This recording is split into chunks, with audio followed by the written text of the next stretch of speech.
If you ever wanted the Rexar playstyle, welcome to Season of Discovery Phase 2. With the new Hunter runes like Melee Specialist and Dual Wield Specialization, Melee Hunter has become one of the strongest PvP classes and you will absolutely love it. There are a couple ways to set it up to make you more ranged, pet, or melee focused, and we will get right into it. Now for the talent builds. First we'll start off with Beast Mastery, which focuses more on your pet's damage. And for that we go Improved Aspect of the Hawk, 2 into Revive Pet, increase health, more damage for your pet, crit for your pet, focus regeneration for your pet, increase speed outside, improve Menpet, which with every tick it gives you a 15% chance to cleanse a curse, disease, magic, or poison, intimidation, and then frenzy, and bestial wrath. And then for the chest we go Heart of the Lion, and because we're going to be melee spec, this actually is very useful with the increased strength and agility that you'll get, not to mention the stamina. Then we go for Chimera Shot with all the utility, which we'll go over later. Melee Specialist, again later we'll see why this is so good. Legs, Flanking Strike, and we'll go over how it deals with Raptor Strike later. Dual Wield Specialization, increases damage by your offhand by 50%, causes your Raptor Strike to strike with both weapons when you are dual wielding, and Raptor Strike deals 30% increased damage when you are wielding 2 weapons of the same type. This is why we have 2 swords for our Prebis. They're the hardest hitting one-handers that we could get.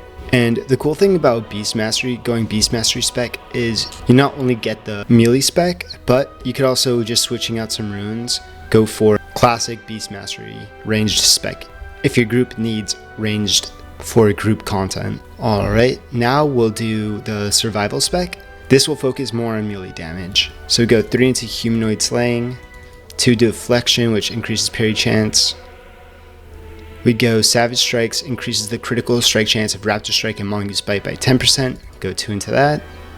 And for the next row, it really depends. If you're going more solo, Improved Wing Clip is really good. It roots people for 5 seconds, so you could just spam rank 1 Wing Clip in order to proc that. I actually like going Entrapment. I just love having the utility of using traps all the time, and in group content this is really good if you have Trap Launcher. Let's say during STV, this is like the best thing possible. So I go 3 into that. Clever Traps increases the duration of Freezing Frost Trap effects by 15%, and damage of Immolation Explosive Trap. I go 2 into that. 3 into Survivalist, increasing health. 3 into increasing your hit chance by 3%, and also increases the chance movement and parrying effects will be resisted by an additional 15%. And then I go 2 into Trap Mastery, decreases the chance enemies will resist effects by 5%. 3 into Killer Instinct, increases your crit strike by 3%. And then for the other 2 points, I go into Survivalist. 5 into increasing agility by 15%, and Wyvern Sting. So for the survival spec, this really doesn't change much. The only one that I would be changing is chest. If you don't want to be playing with a pet, Lone Wolf actually is really good for this. And I've been playing around with it. I've been doing both pet and without pet, and I just really do like having like the increased damage. But Heart of the Lion, definitely if you have your pet with you. And then for your feet, let's say you're doing an STV event, Trap Launcher is definitely the way to go. It makes it so you could use both fire and frost-based traps without the shared cooldown, and you could also launch them at range. So that's really good for group content, but dual wield will be your default. Now for the rotation, Hunters have a very simple rotation based on priority. We want to hit Flanking Strike off of cooldown and before Raptor Strike, because Raptor Strike has a 20% chance to reset the cooldown on Flanking Strike. Flanking Strike also gives a 10% bonus damage buff to Raptor Strike that stacks up to 3 times, giving you 30% increased damage to Raptor Strike at max stacks. The Melee Specialist rune reduces Raptor Strike cooldown to 3 seconds and is also now instant instead of having to wait for the next melee attack to hit. Raptor Strike also has a 30% chance to not trigger a cooldown, meaning you could use multiple Raptor Strikes in a row if you get lucky. With the dual wield specialization, it causes both main hand and your offhand to hit with Raptor Strike, and if both of your weapons are of the same type, like swords for example, your Raptor Strike gets a 30% increased damage buff to it. If you add onto all of that the increased 20% crit to Raptor Strike from the talent Savage Strikes, you get to see why hunters are dealing a ton of damage right now. For your gear, the stats that you want to focus on: 5% hit cap, agility, strength, and then stamina. Now that we are melee, we will be benefiting from strength, and one strength will give us 1 melee attack power, while agility also gives us 1 melee attack power, but it also gives us crit and defense. And although we are using range minimally, 1 agility also gives 2 range attack power, and your pet scales off of range attack power. So that's why we still prioritize agility over strength as melee. For Prebis, I wanted to recommend a website shown to me called Zockify.com, and it gives you a hunter guide to gear, and although it's not exactly specific to PvP, it does generally give you the best items for Prebis and Bis. I'm not one to farm the same instance 30 times for one item, especially since Nomer will be on a 3-day schedule next week. I just want to point out to you guys the easy items that you definitely should be prioritizing. So we want to be prioritizing the PvP reputation rewards.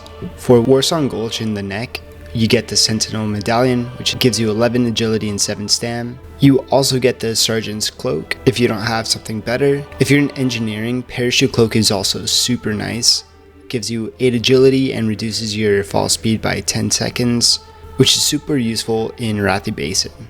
If you're exalted with Warsong Gulch, you get the Forest Stalker Bracers, 8 strength, 14 agility, 6 stamina, and I'm actually 3,000 away from exalted, so I'll definitely be there this next few days. Arathi Basin Rep Honored gets you the Waste, giving you 6 stamina, 1 crit chance, and 8 attack power. For your rings, you also could use 2 of the same one for Warsong Gulch Honored. So you get the level 38 one, which gives you 8 strength, 8 agility, 5 stamina. And you could also use the level 28 version. Revered Warsong Gulch Rep also gives you your Prebis main hand, the Protector Sword, and Vanquisher's Sword is from one quest in Razorfin down, which is super easy. You just kill the last boss. Just like that, you have both your main and offhand Prebis. And also, if you guys haven't tried the STV event, I highly recommend you guys doing that. You get the Bloodlash bow with 5 silver, which is 500 tokens. This bow has a chance to increase strength by 50 for 15 seconds. And this actually procs a ton. It procs with your melee, so you don't have to be using range in order to proc this, which is exactly why you really want this bow fast. And during the STV event, you also could get the quiver. I forget how many tokens it is, but this is also super nice. For your pets, cats have the fastest attack speed, which makes it harder for casters to get spells off. To see what pets have the fastest attack speed, check out wow-petopia.com/classic. They also get both Bite and Claw, and also Dash, which only add to their disrupting abilities and why casters will hate you. Boar is my favorite PvP pet because of its charge ability.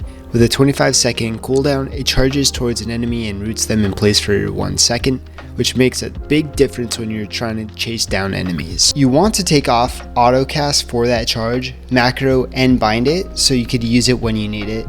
Remember that pets have to learn the new rank of their abilities.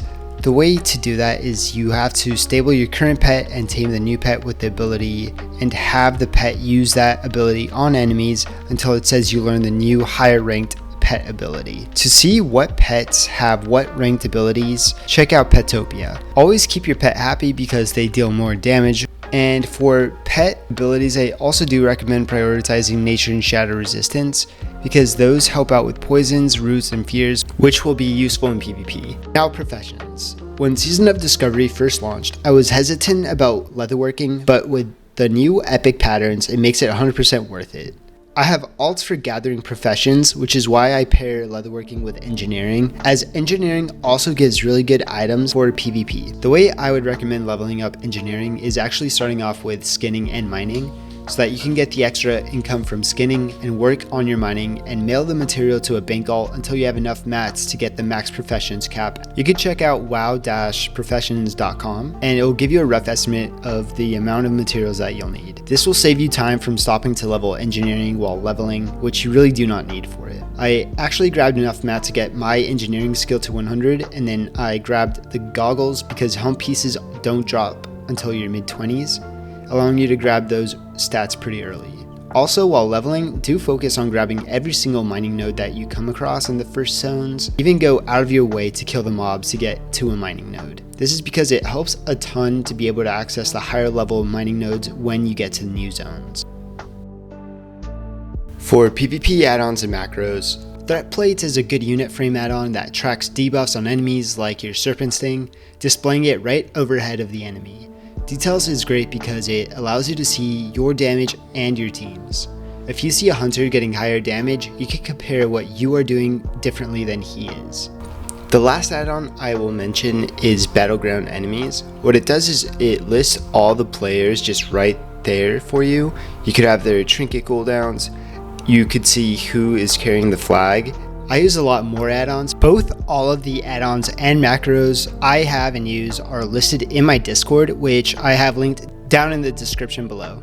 And here are some PvP tips. The first one I'll mention is Feign Death with Wyvern Sting. You could only use Wyvern Sting if you're out of combat, so something I like to do is Feign Death, Wyvern Sting, and then walk up to the player and wait till you're out of combat to place an immolation trap, and then you begin your melee DPS rotation. Another one is focus your Wyvern Sting on Shadow Priest and healers during group fights. Shutting down the main healer or source of damage will turn fights in your favor. The last tip I will mention is to use the Viper and Scorpion Sting interaction with Chimera Shot. What it does is refresh the current sting on your target as well as giving you back some mana for Viper Sting and disarms the enemy for Scorpion Sting. This should always be used at the beginning of group fights because it instantly destroys the warrior's kill pressure at the beginning of fights and greatly decreases healers' effectiveness if they run out of mana before your healers do. You definitely could also be using this on spellcasters. And as a bonus for those who are still leveling, everyone knows the inefficient leveling classic WoW experience, running 20 minutes to a new zone only to be able to do 2 quests because you didn't talk to the right person 2 levels ago in a different zone. To help with leveling, I wanted to share Joanna's guide. Joanna held the top leveling speedrun back in vanilla and created a leveling guide and add-on for all classes. He has been updating it since Classic WoW released in 2019 and has continually updated it.